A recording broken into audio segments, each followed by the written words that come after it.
എൻ്റെ വീടിനടുത്തുള്ള ഒരു ടൂറിസ്റ്റ് കേന്ദ്രം പരിചയപ്പെടാൻ നമുക്ക് ഇന്ന് എല്ലാവർക്കും എൻ്റെ ചാനലിലേക്ക് സ്വാഗതം. എൻ്റെ വീഡിയോ ഇഷ്ടപ്പെട്ട എല്ലാവരും ലൈക്കും കമൻറ്റും തന്ന് സപ്പോർട്ട് ചെയ്യണേ. പിന്നെ കോഴിക്കോട് ജില്ലയിലുള്ള കൊയിലാണ്ടിക്ക് സമീപം മൂടാടി തുറയൂർ ഗ്രാമപഞ്ചായത്തുകളിലായി സ്ഥിതി ചെയ്യുന്ന ശാന്തസുന്ദരമായ ഒരു കായൽ പ്രദേശമാണ് അകലാപ്പുഴ.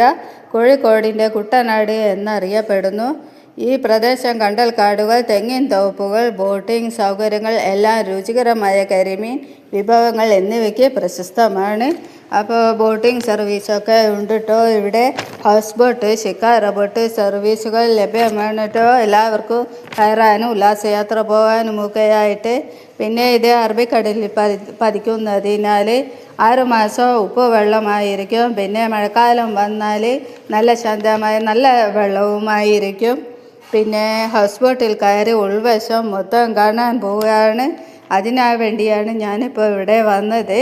പിന്നെ ഈ പുഴയിലാണ് കേട്ടോ തീവണ്ടി സിനിമയൊക്കെ ഷൂട്ടിംഗ് ചെയ്തത്. ടൊവിനോ തോമസ് അഭിനയിച്ച സിനിമയില്ലേ, തീവണ്ടി സിനിമ, അത് ഈ പുഴയിലൂടെയാണ്. അപ്പോൾ ഈ പുഴയുടെ ആ തീരത്ത് ഒരു തുരുത്തുണ്ട്, അവിടെയൊക്കെയാണ് ആ സിനിമ ഷൂട്ടിംഗ് ചെയ്തത്.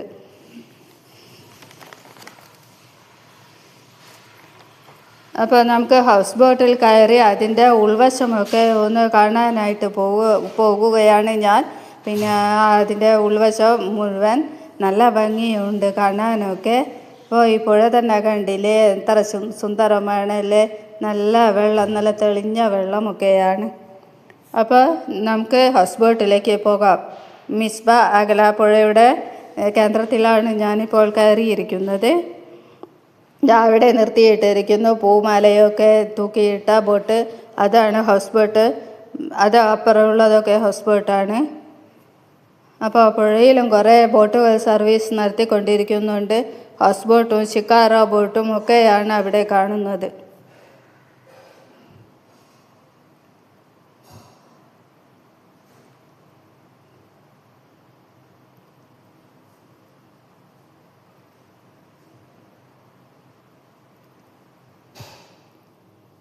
അതിനുള്ളിലേക്ക് കയറി കഴിഞ്ഞു.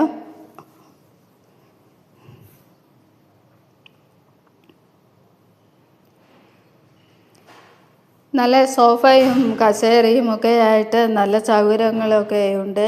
വലിയൊരു ഹാള് തന്നെയാണ്. ഇഷ്ടംപോലെ ആളുകൾക്ക് അതിൽ ഒരുമിച്ച് കയറി ഉല്ലാസയാത്ര നടത്താൻ പറ്റും.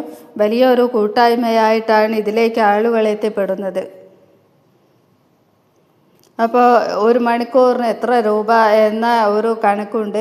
അപ്പോൾ അതിനനുസരിച്ച് നമ്മൾ ഈ ബോട്ട് വാടകയ്ക്ക് എടുക്കുകയാണ്. നമ്മളെ പ്രോഗ്രാം എങ്ങനെയാണോ അതിനനുസരിച്ച് നമ്മുടെ മണിക്കൂറുകൾ നീട്ടിയെടുക്കാം.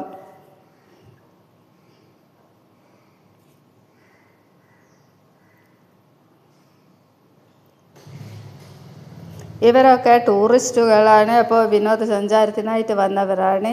അപ്പോൾ അവിടെയുള്ള സൗകര്യങ്ങളൊക്കെ കാണാൻ നല്ല വാഷ് ബേസിനൊക്കെ ഉണ്ട്. അപ്പോൾ അതിൻ്റെ ഒരു ഇടുങ്ങിയ വഴിയിലൂടെ അകത്തോട്ട് പോയപ്പോൾ ബെഡ്റൂം കാണുന്നു. അവിടെ ബെഡൊക്കെ ഉണ്ട്. ബെഡിനടുത്തായിട്ട് ബാത്റൂം കാണാം. കണ്ടില്ലേ, നല്ല സെറ്റപ്പാണ്. ഇനി മുകളിലേക്ക് പോകാം. ഇപ്പോൾ ഹൗസ് ബോട്ടിൻ്റെ 2 തട്ടുള്ള ബോട്ടാണ്. അപ്പോൾ അതിൻ്റെ 2ാമത്തെ തട്ടിലേക്ക് കയറി പോകുന്നു. അപ്പോൾ അതിൽ ജനൽ വഴി നമുക്ക് പുഴ കാണാം.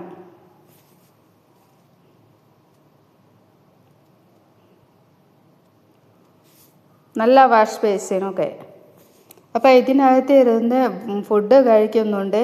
അപ്പോൾ രാവിലെ തൊട്ട് വൈകുന്നേരം വരെയുള്ള യാത്രയാണെങ്കിൽ വലിയ വലിയ മീറ്റിങ്ങുകളൊക്കെ വെച്ച് നടത്തുന്നത്, അതാണെങ്കിൽ അവിടെ വെച്ച് ഫുഡൊക്കെ കഴിക്കും. അതിനു വേണ്ടിയാണ് അവിടെ വാഷ് ബേസിനൊക്കെ ഉള്ളത്. എല്ലാവിധ സൗകര്യങ്ങളുമുണ്ട്. നമ്മളൊരു ഹോട്ടലിൽ പോയാൽ കിട്ടുന്ന സൗകര്യങ്ങളൊക്കെയാണ് ഇവിടെയുള്ളത്. വലിയ TV ഒക്കെ കണ്ടില്ലേ. ഇപ്പോൾ വാട്സാപ്പ് കൂട്ടായ്മയൊക്കെ ഉണ്ടാവും, ഈ ഗ്രൂപ്പൊക്കെ. അപ്പോൾ ഈ ക്ലാസ് മീറ്റിംഗ് ഒക്കെ ഇല്ലേ, ക്ലാസ് ഗ്രൂപ്പുകളൊക്കെ, പണ്ട് പഠിച്ച കുട്ടികളൊക്കെ ഒന്നിച്ച് ഒത്തുകൂടി വരുന്ന മീറ്റിങ്ങൊക്കെ ഈ ഹാളിൽ വെച്ച് നടത്തപ്പെടുന്നു. പിന്നെ വേറെ ഒഫീഷ്യലായിട്ടുള്ള മീറ്റിങ്ങുകളൊക്കെ ഈ ഹാളിൽ വെച്ച് നടത്തപ്പെടുന്നുണ്ട്.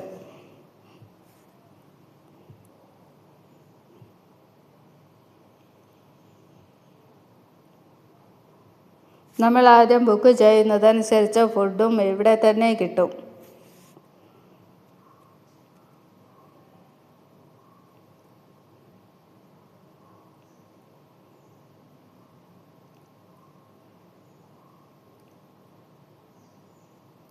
അപ്പോൾ ഫുഡും യാത്രാ ചെലവും എല്ലാം കൂടെ ഒരു സംഖ്യ. നമ്മൾ അവരെ ഏൽപ്പിച്ചാൽ മതി. എല്ലാ കാര്യങ്ങളും അവരോട് വിളിച്ചു പറഞ്ഞ് ബുക്ക് ചെയ്താൽ മതി.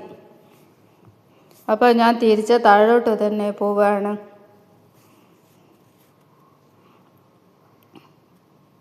നല്ല ഭംഗിയില്ലേ കാണാൻ? ഹൗസ് ബോട്ടിൽ ഇതുവരെ പോകാത്തവർക്കായാണ് ഈ വീഡിയോ പ്രത്യേകിച്ചും ഞാൻ എടുത്തിരിക്കുന്നത്. അപ്പോൾ പോയിട്ടുള്ളവർക്ക് ചിലപ്പോൾ ഇതിൽ ശകലങ്ങളുള്ളതൊക്കെ കണ്ടിട്ടുണ്ടാവും. എന്നാലും നമുക്ക് ഇത് കാണാൻ കഴിയുന്നത് തന്നെ വളരെ സന്തോഷമാണ്. ഇത് ബോട്ടിലുള്ള മുകളിലുള്ള ലൈറ്റാണ്, സീലിംഗ് ലാമ്പ്. ബോട്ടിൽ നിന്നും പുഴയിലേക്ക് ഒരു കാഴ്ച.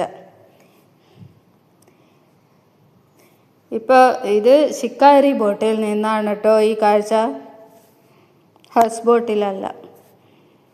അപ്പോൾ എൻ്റെ ഈ വീഡിയോ കണ്ട എല്ലാവർക്കും ഒരുപാട് നന്ദി അറിയിക്കുകയാണ് ഞാൻ.